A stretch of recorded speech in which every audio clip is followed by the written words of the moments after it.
क्या हाल चाल है? जी, नमस्कार। क्या हाल चाल है? अ, बढ़िया जी। मैं ये कह रहा हूँ कि आप ये कह रहे हैं कि सिविलाइज़ेशन की ज़रूरत नहीं, मज़हब से चलना चाहिए।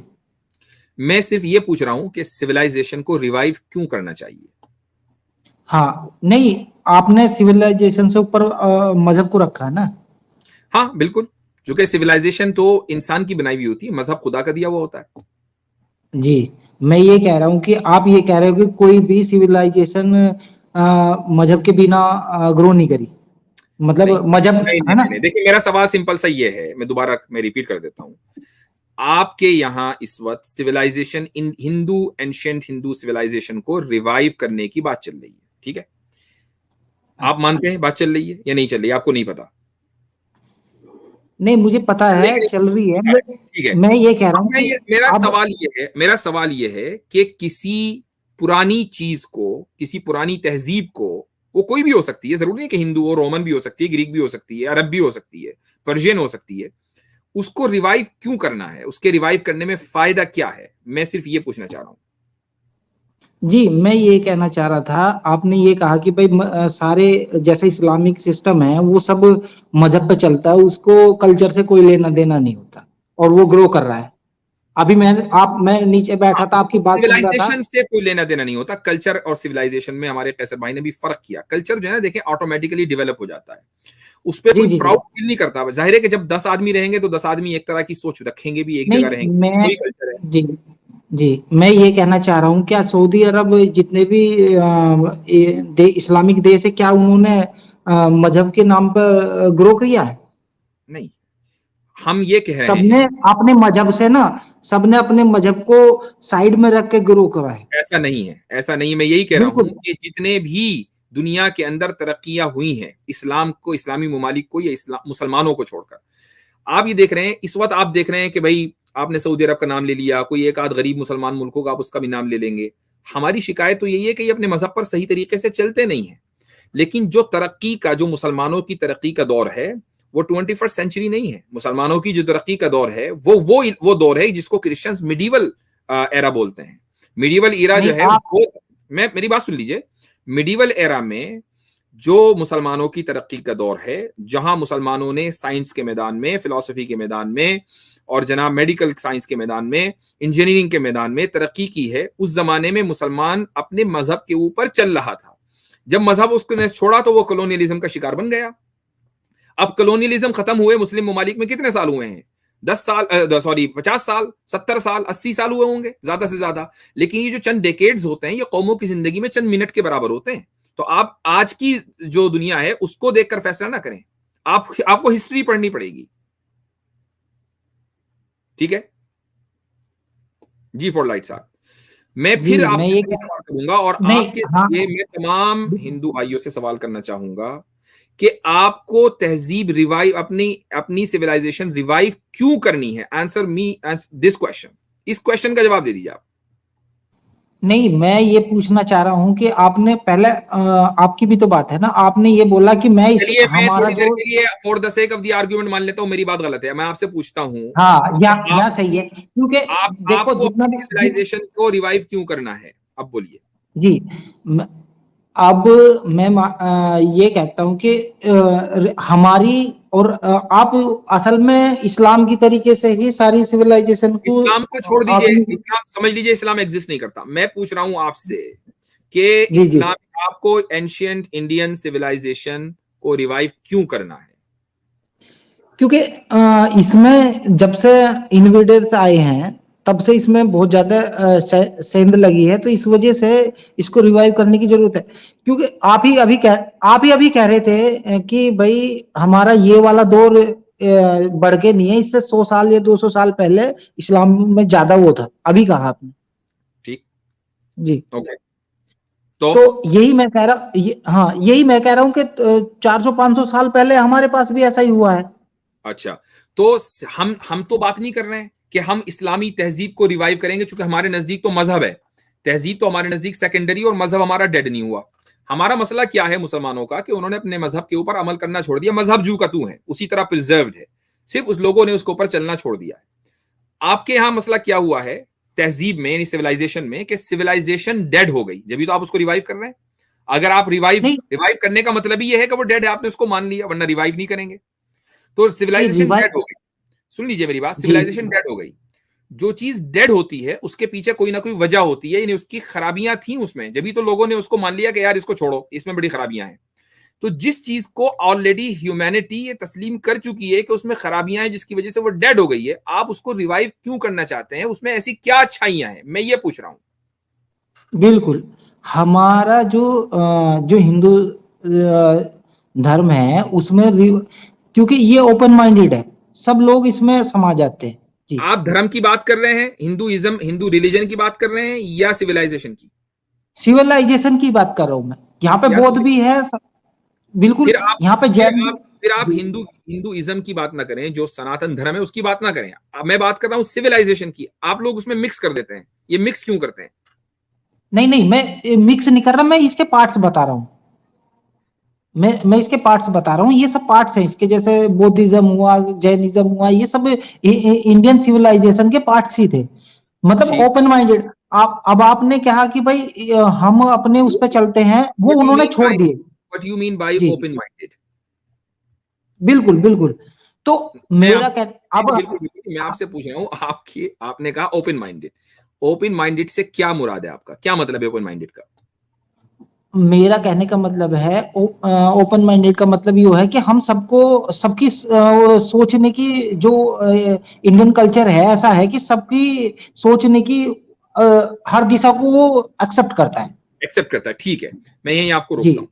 पॉइंट नंबर 1, मेरे 2 पॉइंट है। पॉइंट नंबर 1, आपका मतलब यह है कि हिंदुइज्म ने बुद्धिज्म को इंडियन लैंड पर बर्दाश्त नहीं किया, जबकि बुद्धिज्म की जो ओरिजिन है वो इंडिया ही है, सब कॉन्टिनेंट है, लेकिन उसको बर्दाश्त नहीं किया। बुद्धिस्ट का कत्ले आम हुआ, मैसेकर हुआ है एक जमाने में, लाखों को कत्ल किया गया है।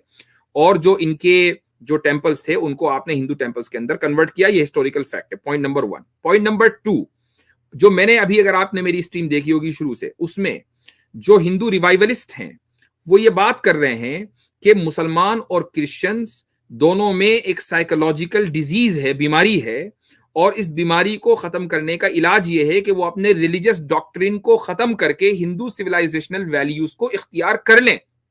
तो भाई टॉलरेंस कहां रहा? मैं बता रहा हूं, टॉलरेंस आप बताए पूरे, अभी टॉलरेंस के सारे में पाकिस्तानी गो चल रहा है अभी, टॉलरेंस की वजह से। कोई लेना देना नहीं है, मैं आपसे पूछ रहा हूं, मैं आपसे ये पूछ रहा हूं कि मैंने 2 पॉइंट्स रखे, आपने कहा जी हम बड़े टॉलरेंस, हमारे यहाँ बड़ा टॉलरेंस की बात बता रहा हूं मैं। एक मैंने हिस्टोरिकल पॉइंट रखा और एक प्रेजेंट जहनीत रखी लोगों की, जो रिवाइवलिस्ट हैं। इसमें तो मुझे कोई टॉलरेंस नजर नहीं आ रहा है। अच्छा, आप बताए अरब में क्यों नहीं कोई और सिविलाइजेशन पनपी, जब यहाँ पे बौद्धिज्म भी पनपा, जैन धर्म भी पनपा। For the sake of the argument मैंने मान लिया कि अरबों की सिविलाइजेशन ये सब गलत है, हम तो सिर्फ इंडियन सिविलाइजेशन बात करने, छोड़ दीजिए सबको, मान ले सब गलत है, मान ले सब गलत है। हम ये कह रहे हैं, बिल्कुल, मैं ये कह रहा हूँ, मुफ्ती साहब मेरी बात सुन लो। मैं ये कह रहा हूँ कि अगर ये टॉलरेट ना होते तो ये सिविलाइजेशन पैदा ही ना होती। आप ये देखिए कितनी हुई है, मतलब कितने इसके पार्ट्स बने हैं, ये पैदा कहाँ हो जाते? इनको तो फिर तो उगने ही नहीं दिया जाता। जब आप शुरू से ये मान रहे, बुद्धिज्म कैसे होता, जैनिज्म कैसे होता, ये आपका, और मतलब 7-8 हमारे यहाँ पे सिविलाइजेशन है, ये पैदा ही ना होती, जैसे अरब में नहीं हुई। आपको पता है कि इंडिया में जैन कितने % है? क्या जैन? हाँ, कितने % है? जैन पॉइंट वो 0.2% के आसपास है, मतलब 2% के आसपास है। 2% के आसपास है, ठीक है। हाँ, ओके, आपको पता है कि क्रिश्चियंस जो हैं वो अरब वर्ल्ड में कितने % है? बिल्कुल, मैं ये कह रहा हूँ कि अरब वर्ल्ड में क्रिश्चियन नहीं, सुनो, मैं टॉलरेंट की बात कर रहा हूँ मैं। अब आपने ये टॉलरेंट से उठाया, आपने कहा ना कि जैन जो है वो कैसे बाकी रह गए। भाई जैन अक्सरियत में थे, 2% आ गए। क्रिश्चियंस अरब वर्ल्ड में कितने हैं? 2% तो ज्यादा ही हैं, ये तो तय है कि 2% से ज्यादा हैं। तो अगर आप ये कहते हैं कि इस्लामी, यहाँ पे आपका लॉजिक बिल्कुल मुफ्ती साहब काम नहीं कर रहा। जी, लीजिए, अगर आप ये कहते हैं कि मुसलमानों में टॉलरेंस बिल्कुल नहीं था, तो एक भी क्रिश्चियन नहीं रहना चाहिए था। एक बात। पॉइंट नंबर 2, एक भी हिंदू, जैन, बौद्ध नहीं रहना चाहिए था, चूंकि तकरीबन 900 साल मुसलमानों की हुकूमत सब कॉन्टिनेंट पर रही है। लेकिन हो क्या रहा है, आप यानी नॉन मुस्लिम्स इस वक्त मेजोरिटी में है। अगर पूरे सब कॉन्टिनेंट की, बांग्लादेश से लेकर अब पाकिस्तान तक के, इसको एक मुल्क मान लें और इसकी पॉपुलेशन को एक मान लें, तब भी नॉन मुस्लिम मेजोरिटी में है और मुस्लिम माइनॉरिटी में है, जबकि हुकूमत 900 साल मुसलमानों की रही। और आप बात कर रहे हैं टॉलरेंस की, तो टॉलरेंस किसके यहां हुआ? जहां तक उनसे हो पाया उतना उन्होंने करा। फिर मैं दूसरी बात ये कहता हूं कि आपने कहा 2% यहाँ पे जैन है, आज तक किसी हिंदू ने किसी जैन को मारते हुए आपने देखा है? प्लस जैन अपने देश में, देख मुफ्ती साहब मेरी बात तो पूरी होने दीजिए, मेरी बात भी पूरी होने दीजिए। मैं ये कह रहा हूँ 2% जैन है हमारे भारत में, लेकिन 2% जैन की एक महीने की इनकम पूरे पाकिस्तान का डेथ एक दिन में सफा कर देगी, इतनी वैल्यू है यहाँ पे जैनियों की। अगर आप जैनी को ले लेंगे, पूरे एक रात में कौन सा समाज पूरा डेथ खत्म है। मैं सिर्फ ये बात कर रहा हूँ कि आप इंटॉलरेंस की बात कर रहे हैं, टॉलरेंस की बात कर रहे हैं कि हिंदू सिविलाइजेशन में बहुत ज्यादा टॉलरेंस था। मैंने बताया बिल्कुल कितना टॉलरेंस था, मैंने 2 मिसालें दी हैं। दोनों मिसालों का आपने अभी तक के काउंटर अटैक नहीं किया। आप ये देखिए पारसी आए यहाँ पे, पारसी भी आए यहाँ पे, शरण भी बोधिस्ट को।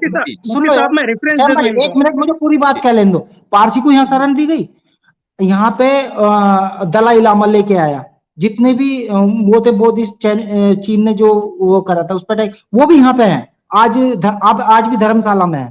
ठीक है, तो आप टोलरेंट की तो बात ही और आप ये कह रहे हैं अरब में। मेरे भाई, मैंने आपको जो टॉलरेंस है वो बता दिया 2 एग्जांपल से। नंबर 1 बुद्धिस्ट, और नंबर 2 के जो हिंदू रिवाइवलिस्ट आज की तारीख में मुसलमान और क्रिश्चियनों को ये कह रहे हैं कि आप में एक साइकोलॉजिकल डिजीज है, अपने मजहब को छोड़ो, हिंदू सिविलाइजेशन वैल्यू इख्तियार करो, तभी इस बीमारी का खात्मा होगा। क्या ये टॉलरेंस है? आप ये बता, नहीं, वो जो कह रहे हैं और वो उनका अलग सिस्टम है, मैं ये नहीं कह रहा, मैं टोलरेंट की बात कर रहा हूं। आप ये बताइए कितने अरब में कितने क्रिश्चियन आप बोल रहे ज्यादा है, सबको नागरिकता मिली हुई है वहां, नेशनैलिटी सबको दे दी। हम तो खिलाफ टोलरेंट की बात है, यहाँ पे मिल जाती है। एक मिनट फॉरलाइट भाई, मैं आपको एक रेफरेंस देना चाहूंगा। फॉरलाइट भाई प्लीज, मैं आपको एक रेफरेंस देना चाहूंगा। आप बोले कि एक मिनट, आपने बताया कि किसी हिंदू ने कोई जैन को मारा है क्या, कोई बुद्धिस्ट को मारा है क्या। रेफरेंस देता हूं, मैं आपको बुक देता हूं, वो बुक पूरी पढ़ लीजिए आप इत्मीनान से। उसमें लिखा हुआ मिलेगा आपको, the traditional life of Shri Shankaracharya. ये इनकी किताब है। किताब में लिखते हैं कि कुमारिला भट्टा एक ब्राह्मण किंग था, कुमारिला भट्टा। उसने पावर में जब आया तो उसने ऑर्डर दिया था सबको कि कश्मीर से लेके कन्याकुमारी तक जो भी आपको बीच में नजर आए बुद्धिस्ट या जैन, उसको पकड़ो और उसका कत्ल करो, चाहे वो बूढ़ा हो, चाहे वो बच्चा हो, चाहे वो औरत हो, चाहे ये कोई हो। अगर आप इसको नहीं मारेंगे तो मैं आपको पनिश करूंगा फिर उसके बाद। तो इस तरह से ये सारी बुद्धिस्ट सिविलाइजेशन जो है ना, इसको मिटा दिया गया कुमारिला भट्टा।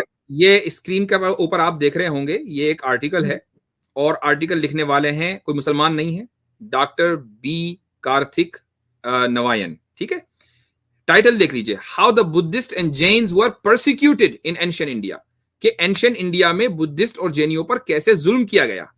यहां पर लिखा हुआ है कि Buddhism that had been strong in India in the 7th century was completely obliterated in a century later, कि बुद्धिज्म जो 7वीं सदी तक इंडिया में बहुत ज्यादा स्ट्रॉन्ग था, 100 साल के अंदर अंदर मुकम्मल उसको खत्म कर दिया और तबाह बर्बाद कर दिया। आप किस टॉलरेंस की बात कर रहे हैं भाई? ये तो आपके लोग ही बोल रहे हैं। जेनी की बात हो रही है, बात हो रही है, कौन सा टॉलरेंस? देखो इसकी ये जो आर्टिकल है इसकी मैं चेक करूंगा कौन है, ठीक है। बट मेरा कहने का मतलब ये है कि अगर इसमें तो छोटे मोटे तो आपको पता है यहाँ पे 512 रियासत थी। ये छोटी मोटी बात है कि 100 साल के अंदर अंदर सारे बुद्धिज्म को खत्म कर दिया, छोटी बात है। मतलब सारा कितना बुद्धिज्म था, मौर्य जो मौर्य थे, चंद्रगुप्त मौर्य, वो जैन धर्म से थे। वो काम करें कि जो जैनीज जो है जहां किसी इलाकों के अंदर अक्सरियत में हुआ करते थे, वो आज 2% हैं। बुद्धिज्म जो है जो अक्सरियत में हुआ करता था, आज वो माइनॉरिटी में है, तो कुछ ना कुछ तो हुआ है उनके साथ गड़बड़। ठीक है, तो पॉइंट मैं दोबारा वापस वहीं आपको लेकर जाता हूं, फॉरगेट अबाउट टॉलरेंस इंटॉलरेंस, वो तो हमें पता है कि आज से चंद सदियों पहले टॉलरेंस दुनिया में नहीं थी, ठीक है, उसे छोड़ दीजिए, उस पर बात करने से कोई फायदा नहीं है। बात यह हो रही है कि आप हिंदू सिविलाइजेशन को रिवाइव क्यों करना चाहते हैं, उसमें आपका बेनिफिट क्या है, मुझे वो बताइए। तरक्की है, तरक्की, देश की तरक्की। मैंने अभी उसका जवाब दिया कि जिस मुल्क ने भी इस दुनिया में आज की तारीख में तरक्की की है, उसने अपनी सिविलाइजेशन, जो एंशियंट सिविलाइजेशन है, उससे नाता तोड़ा तो तरक्की की। आप नाता जोड़कर तरक्की कैसे कर सकते हैं, मुझे बताइए। अमेरिका ने, यूरोप ने, मैं अभी आपको एक डेटा दे रहा हूँ, एंशियंट सिविलाइजेशन से नाता तोड़कर, नहीं रेफरेंस दे रहा हूँ मैं, मुफ्ती साहब रेफरेंस दे रहा हूँ मैं, डाटा दे रहा हूँ आपको प्राइवेट में, आप चेक करो। आज ये कल का ही डाटा है, कल परसों का ही। आप ये तो मानते हैं ना कि यहाँ पे अभी इंडियन सिविलाइजेशन, जी मैं भी कर रहा हूँ जी। सागर भाई इतने ये दें तो आप कुछ कहना चाहेंगे? मैं अब क्या बोलूं, पुष्यमित्र शुंग और मीरू काला के बारे में क्या बोलेंगे ये? मतलब आपको पता है बुद्धिस्ट और हिंदू से बुद्धिस्ट में क्यों हुआ था? नालंदा यूनिवर्सिटी में बुद्धिस्ट जो है इनके हिंदू पंडितों को लाके पीट के कन्वर्ट कराते थे बुद्धिज्म में। उसके जवाब में वो हिंदू, अरे तो वहाँ दोनों ना? नहीं सागर भाई ना, वहाँ दोनों साथ रहते थे, ठीक है। वहाँ पे किसने जलाया ये नहीं बता रहे, किसने जलाया वो? दो बार हिंदुओं ने डिस्ट्रॉय किया था। मीरू काला ने किया था, गौतास ने किया था। आप कहो तो मैं रेफरेंस दिखा दूं। एग्जैक्टली मैं कहूं 2 बार हिंदुओं ने बर्बाद कर दिया था, ठीक है। सागर भाई अब ये देखिए, ये इनका डेटा है। एक मुझे ट्वीट इन्होंने भेज दी, पता नहीं किस बंदे की ट्वीट है, कह रहे मैं डेटा दे रहा हूं, ये डेटा है इनका। मतलब कम ऑन। और ये जो टॉलरेंस की बात कर रहे हैं, मोहम्मद इब्ने कासिम जब इंडिया आया था, मुफ्ती साहब, बुद्धिस्ट ने मदद की थी उसकी, हिंदुओं को हटाने में, क्योंकि हिंदुओं पे जुल्म करता था वहां का राजा, सिंध का राजा हिंदुओं पे जुल्म करता था, इसीलिए बुद्धिस्ट ने मोहम्मद बिन कासिम का साथ दिया हटाने के लिए। नहीं, वो मोहम्मद बिन कासिम उस टाइम जानता नहीं था ना, इस्लामिक इन्वेडर्स को जानता नहीं था ना उस टाइम पे। वो नहीं तो आपके हिंदू टॉर्चरर्स को तो जानता था ना। अच्छा मुफ्ती साहब, एक चीज मैं दिखाता हूँ। ये कहते हैं औरंगजेब बड़ा क्रूर इंसान था। मैं जरा दिखाता हूँ कि इनके छत्रपति शिवाजी महाराज ने क्या हरकत की थी। नहीं चले, नहीं सागर भाई एक मिनट, शिवाजी सुनिए, आप लोग कहते हैं, मेरी बात सुन लीजिए। मैं यहाँ पर ये कंपैरिजन नहीं करने बैठा कि औरंगजेब ग्रेट थे क्या शिवाजी, फॉरगेट अबाउट इट। मैं उसको मानता ही नहीं कुछ शिवाजी, मुफ्ती साहब, वो मेरे लिए एग्जिस्ट ही नहीं करता है बंदा। छोड़ दीजिए इस टॉपिक को, छोड़ दीजिए। पॉइंट यहाँ पर सिर्फ इतना था कि इन्होंने डेटा पेश किया था जी ट्विटर से, तो उसके बारे में बताना चाहेंगे कि इसमें डेटा मैनिपुलेटेड है। इसमें मैनिपुलेशन ये हुआ है कि जो इसमें कंपैरिजन किया जा रहा है ना, वो ये है कि जीडीपी पर कैपिटा को जो है वो रोलिंग क्वार्टरली ग्रोथ से जो है वो कंपेयर किया जा रहा है। अगर इस तरीके से देखा जाए तो श्रीलंका जो अभी क्राइसिस में है, अगर सेम क्राइटेरिया रखा जाए तो श्रीलंका की भी ग्रोथ जो है वो ज्यादा दिखेगी। नहीं, और दूसरी बात ये कि एक अननोन आदमी की ट्वीट जो वो कुछ भी नहीं मुफ्ती साहब डाटा है, आप गूगल कर लो अभी जस्ट। मतलब कम ऑन, आपको ये मुझे ऐसा, मतलब कोई ऐसा आर्टिकल दिखाएं जो किसी क्रेडिबल वेबसाइट के ऊपर हो तो चलो थोड़ी देर के लिए मान लें, या किसी की ज़हनियत हम दिखाना चाह रहे हैं तो चलो हम मान लें। नहीं दिया है मुफ्ती साहब, इसने कोई सोर्स नहीं दिया है यहाँ पर।